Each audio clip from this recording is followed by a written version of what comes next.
Datacracia, por Luli Radfarer. Você é sempre bem-vindo ao nosso Datacracia. O tema de hoje, prevenção de futuros. Luli, um sistema de Big Data pode funcionar como uma bola de cristal? Depende.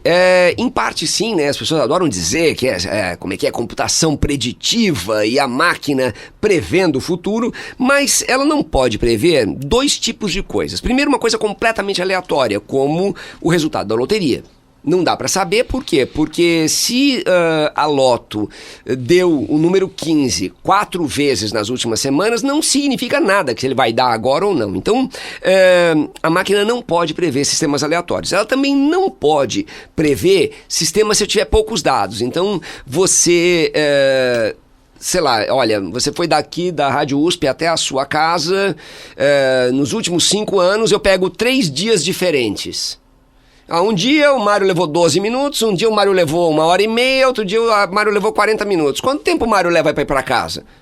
Não sei, não tenho dado suficiente para isso. Então, eu consigo prever coisas muito grandes? Consigo prever, por exemplo, quanto tempo leva para você esvaziar o estádio do Itaquerão. Consigo saber dados pequenos, por exemplo, se pegar fogo nesse prédio as pessoas conseguem sair? Não consigo prever com precisão. Tá, mas que tipo de precisão aí pode ser feita? Bom, eu acho que as principais hoje em dia são os grandes problemas que a gente ainda não viveu. Porque o ser humano tem uma capacidade incrível de avaliar um problema que ele já tenha vivido. Então, você já quebrou a perna, você sabe o que é quebrar a perna. Você nunca quebrou a perna, você não faz ideia do tamanho do desconforto que isso pode ser, você desconfia. Então, a gente não sabe, por exemplo, se o aquecimento global vai levantar o mar e quais vão ser as primeiras cidades a serem afetadas. Eu não tenho como saber isso. Ou eu não tenho como saber, por exemplo, que também, de novo, o aquecimento global ou a quantidade de conflitos leva a fluxos migratórios de pessoas ou um desmatamento em alguns lugares leva a fluxos de padrões de migração de algumas outras espécies. Isso eu não consigo mexer. Mas isso é uma coisa que é fácil de medir. Por quê? Porque tem muita informação. Então, hoje em dia, dá para um sistema computacional prever o que acontece, por exemplo, num fluxo de refugiados e preparar os sistemas de apoio social para que eles recebam melhor isso. O grande problema que a gente teve na crise da Síria foi que simplesmente o resto do mundo estava despreparado para a Síria começar a escapar de lá e, resultado, ninguém sabia direito como recolher essas pessoas. Hoje em dia, você tem sistemas computacionais que ajudam a prevenir isso. Então, por exemplo, se eu consigo prever que São Paulo vai ter uma epidemia de sarampo, eu consigo preparar o sistema de saúde antes disso e não simplesmente chutar. É mais ou menos o que se faz com grandes eventos climáticos, né? Pois é, a gente sempre dizia que o clima era a coisa mais complicada que existia, né? E o clima é completamente banal e simples quando você compara, por exemplo, o crescimento de uma epidemia. Mas a gente já está vendo isso, sim. Eu lembro quando eu era pequeno que a previsão do tempo era piada, né? Você falava, olha, vai chover na quarta, você não fazia a menor ideia se ia ou não chover. E hoje ela é bastante precisa. Tanto que você vê lá a temperatura no seu telefone, raramente essa temperatura está errada. Então, aquilo que era um problema muito difícil se tornou um problema fácil. E a gente está vendo mesmo, né? Todas as grandes epidemias, né, da gripe aviária, ebola, essas coisas todas que aconteceram neste século, o atendimento foi muito rápido e ela não ganhou a proporção global que a gente imaginava que ia ter. A maior parte das pessoas, quando ficou sabendo que isso ia acontecer, já tinha sido curado, o que é um ótimo sinal. Pois é, e o bom é que isso pode levar à prevenção de crises, né? Pode, né? Na verdade, a gente sempre diz que assim, o dado ele é bom, tudo depende de como você vai usá-lo, né? Então, quer dizer, eu também posso usar os dados de um padrão de migração para levar a polícia ou para ir lá furar os barcos que atravessam o Mediterrâneo, quer dizer, então o dado tem o potencial de gerar uma coisa bacana. Agora, o uso político que é dado dele varia muito de país para país e isso nenhuma máquina vai ser capaz de prever. Eu sou o Mário Santi e conversei com o professor da ECA, Luli Radfarer. Datacracia, por Luli Radfarer.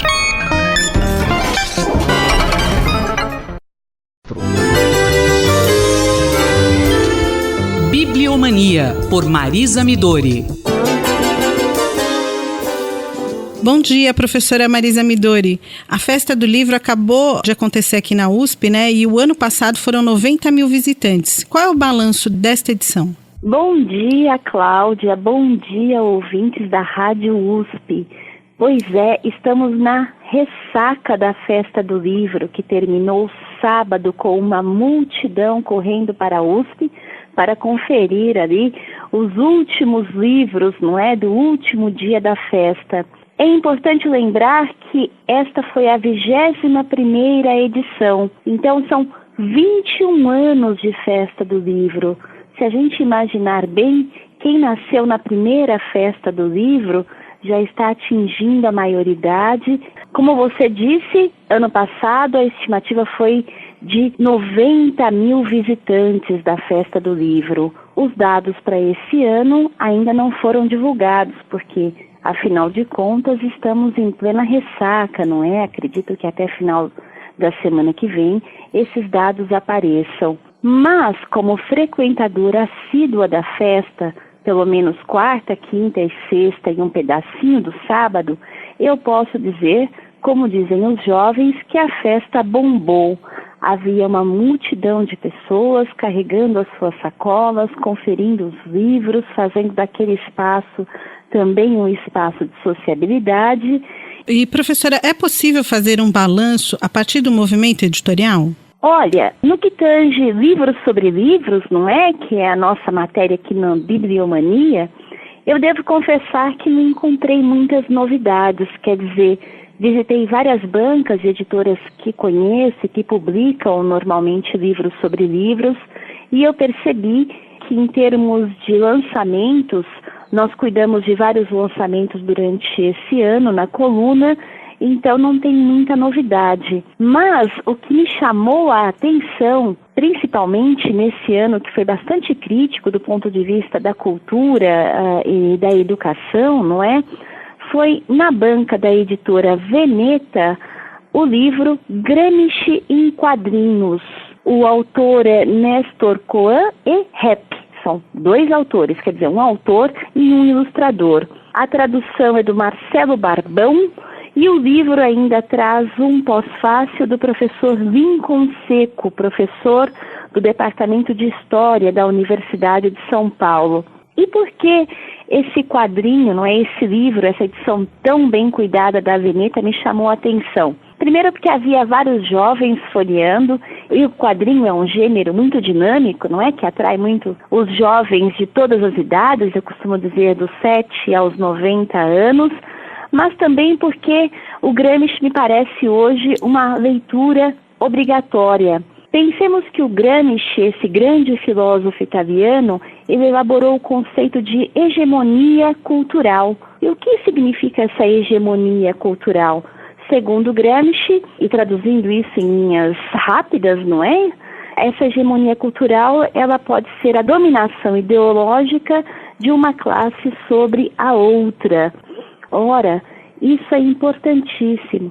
No momento em que estamos assistindo aos projetos de militarização das escolas públicas, que nós assistimos consternados à crise da CAPES, com o corte das bolsas nos programas de pós-graduação e, de alguma forma, nos discursos vigentes, uma desqualificação da figura do professor, da figura do docente. Bom, no campo da cultura, não é? Basta observar que o nosso ministério, hoje ele não passa de uma secretaria especial do Ministério do Turismo, não é? Bom, esse quadro bastante trágico da cultura e da educação torna obrigatória a leitura de Gramsci, de modo que publicar Gramsci em quadrinhos se apresenta como um gesto muito corajoso, se não irônico, mas sem dúvida revolucionário da editora Veneta. Então fica aqui a dica de um livro que eu descobri na Festa do Livro da EDUSP. Obrigada. A professora Marisa Midori conversou com Cláudia Costa. Bibliomania, por Marisa Midori.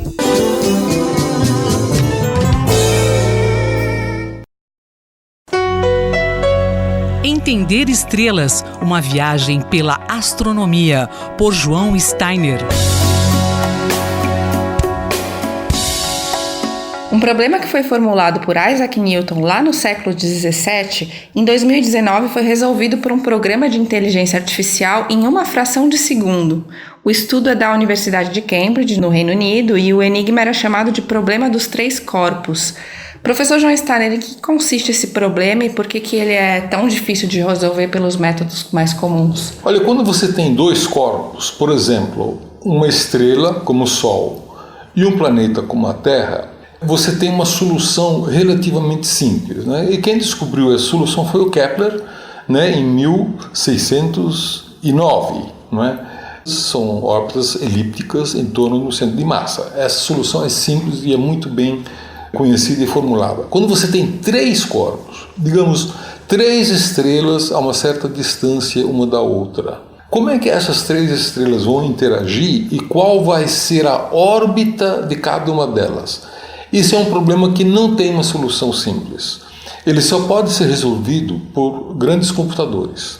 Se você quer saber como 3 estrelas evoluem ao longo dos milhões ou dezenas de milhões de anos, um grande computador pode calcular isso com bastante detalhe. Não tem uma fórmula para isso. Não existe uma fórmula.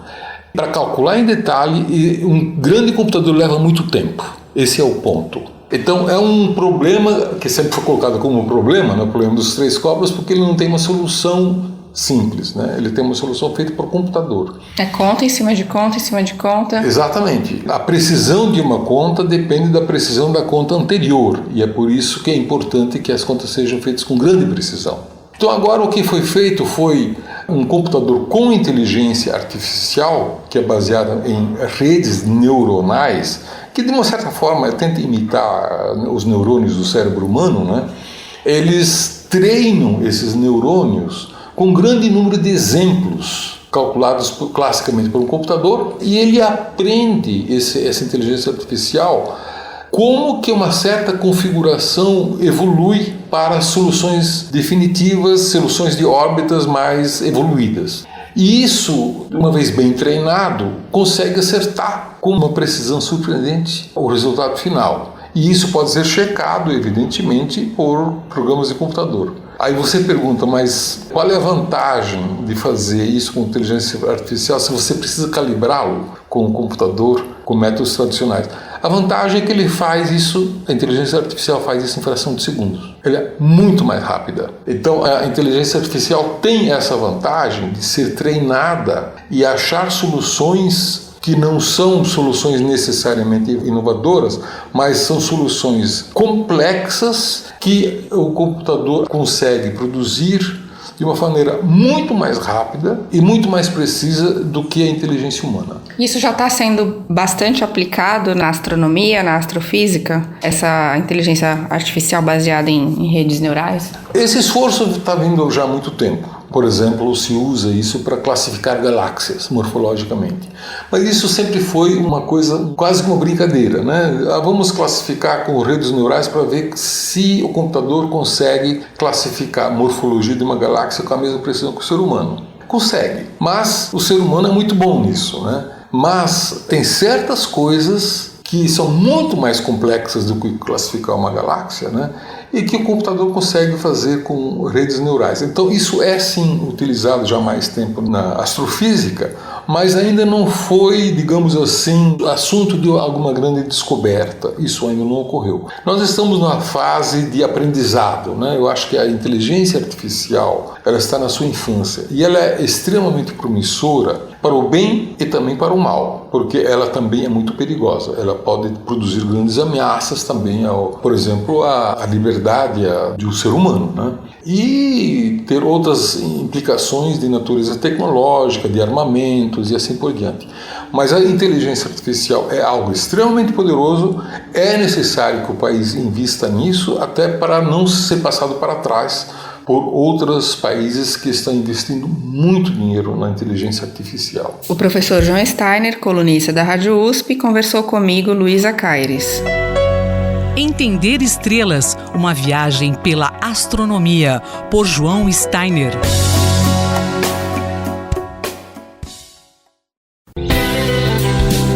Ciência e Esporte, por Paulo Santiago.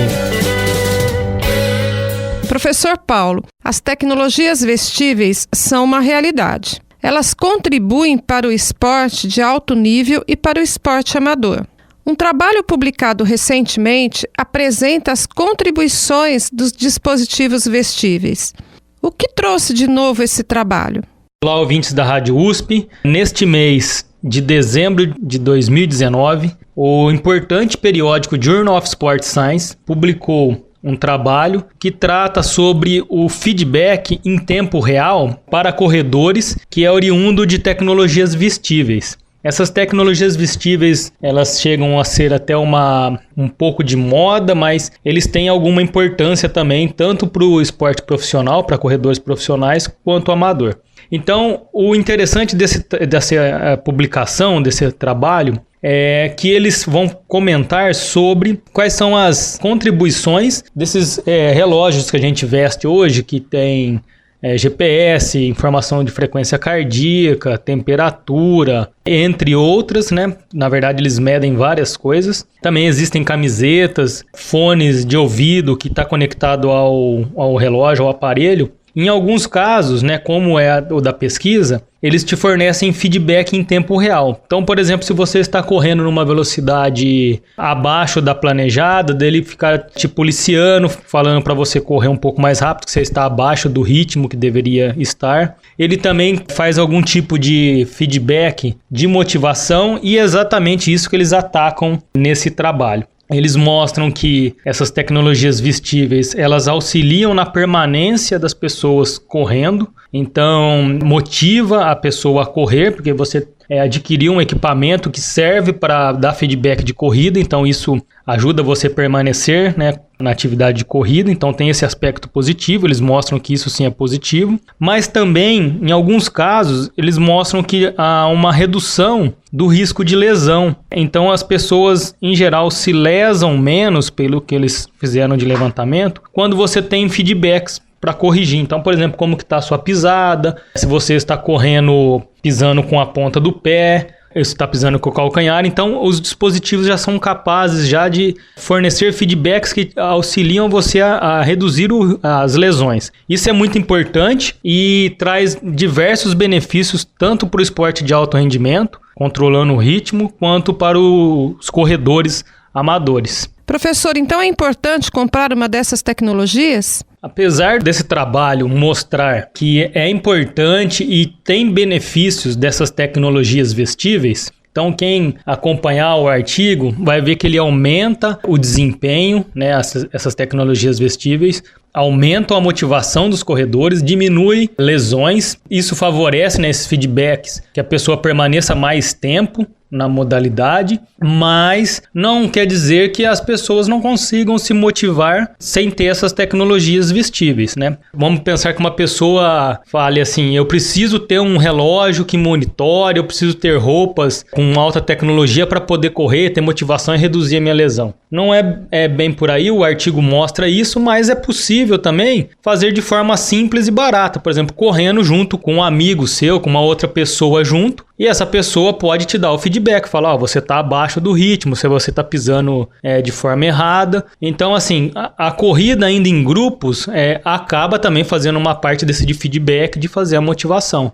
Se você não tem amigo e precisa correr, né, e não tem nada para dar feedback, você pode utilizar um espelho, então é comum em esteiras de academia ter um espelho, você se observar, né, com o espelho. Lembrem-se também que em uma outra coluna a gente comentou de alguns feedbacks que são importantes para reduzir a carga imposta, né, o impacto no solo.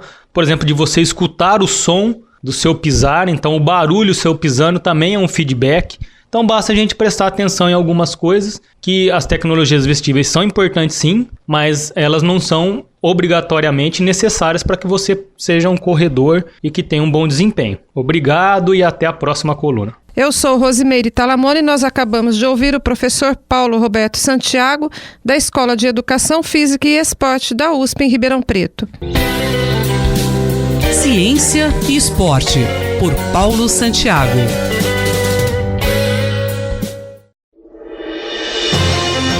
Conflito e Diálogo, por Marília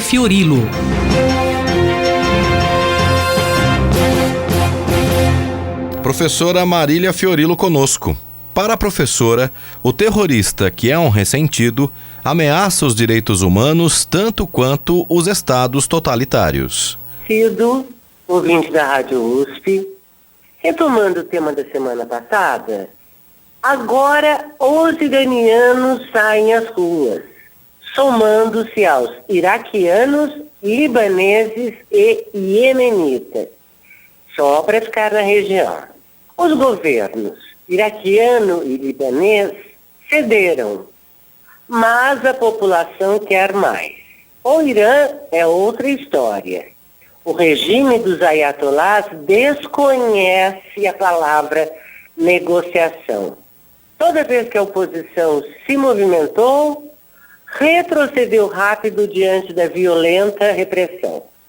Mas todas essas últimas manifestações, inclusive a iraniana, num país sufocado pelas sanções, têm em comum a mesma exasperação: fome, desemprego e desespero. As atuais reivindicações são mais do que legítimas e retratam situações limite. Seria um insulto chamar os manifestantes de ressentidos. Eles são gente comum, apartidária em sua maioria, que quer apenas comer, pagar o aluguel e sobreviver. Pedem estabilidade econômica e política. São um chamado contra a desordem e o desmando. O desejo de reconstruir sociedades esgarçadas. O ressentido é o oposto polar daqueles que protestam. A meta do ressentido é destruir todo e qualquer valor civilizatório. Prova disto é que as mesmas pessoas que hoje se revoltam contra os governos foram e são vítimas dos ressentidos Daesh, Al-Qaeda e Talibã afegão. O atentado do Daesh em Londres esta semana, como todos os atentados de Daesh e Talibã, um grupo terrorista com quem, aliás, Trump quer negociar, são a quintessência da psicopatia social. Temidos e odiados exatamente por aqueles que hoje estão nas ruas. O ressentido pode se escudar em uma suposta ideologia, como o salafismo e o califado, mas é também o sujeito que bota fogo em índio ou mendigo, espanca e mata gente vulnerável, propaga um ódio puro e sem disfarce, um rancor contra tudo e todos. O ressentido é uma ameaça aos direitos humanos praticamente equivalente à dos estados autoritários ou totalitários. Na China, cerca de 1 milhão de pessoas da etnia uigur muçulmana é mantida em campos de concentração que as autoridades chamam de centros de reeducação. Foram internados sem acusação formal ou julgamento. Se não abdicarem de suas crenças, língua e hábitos, sofrem punições e são submetidos ao trabalho forçado. Apenas se convencerem as autoridades de sua completa conversão, aquele tipo de conversão que torna a vítima uma alma gêmea do algoz, só aí podem ser liberados. Sua única chance é se igualarem ao protagonista de 1984 de George Orwell, que, ao final, confessa tudo, implica todos e ama, entre lágrimas, o grande irmão. Professora Marília Fiorilo conversou comigo, Cido Tavares. Conflito e Diálogo, por Marília Fiorilo.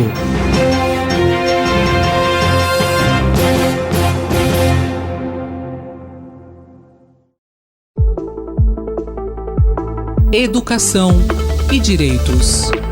Professora Eunice Prudente. Professora Eunice, qual o tema da coluna hoje?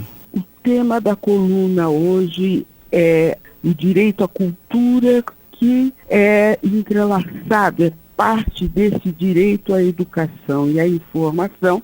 E o que estamos assistindo entristecidos é justamente a morte de 9 jovens, e morreram porque eram pobres, morreram porque moravam na periferia e estavam participando de um baile funk.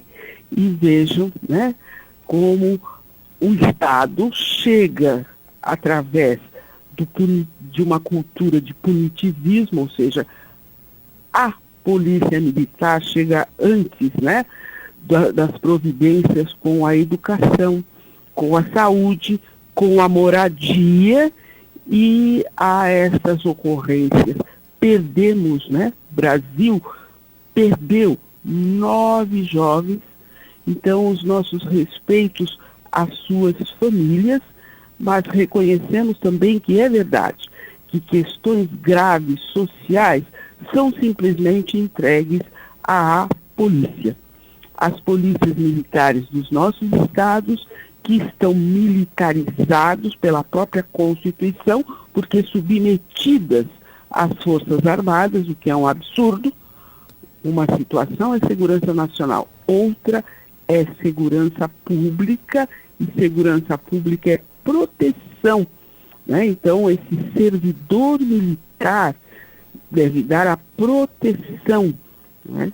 E não é o que vem ocorrendo nas cidades brasileiras, face esse resquício de ditadura que temos, onde pelos artigos 44 e 142 da Constituição, polícias militares recebem treinamento e preparo das Forças Armadas. Professora, todo jovem tem direito ao lazer. É possível garantir esse direito? É possível garantir, e o funk é expressão de cultura que se desenvolveu nas periferias de todas as cidades brasileiras. Mas nunca essa expressão de cultura foi devidamente cuidado e devidamente acompanhado. Há, então, uma providência de punitivismo e de desrespeito ao jovem pobre que chega antes. Então, se o crime organizado está no baile funk, a culpa, a responsabilidade é do Estado e é de nós todos da sociedade, porque não chegamos antes, mas aí dá tempo, né? De chegarmos lá no baile funk e mudarmos aquela realidade, porque o jovem não tem o direito de acabar com a própria vida, face às drogas e tal, também não tem o direito de perturbar todo um ambiente, porque ele está se divertindo. Então, precisamos cuidar dos bailes funk, mas nos afastar da cultura do punitivismo. Eu, Simone Lemos, ouvi a professora Eunice Prudente. Educação e Direitos. Professora Eunice Prudente.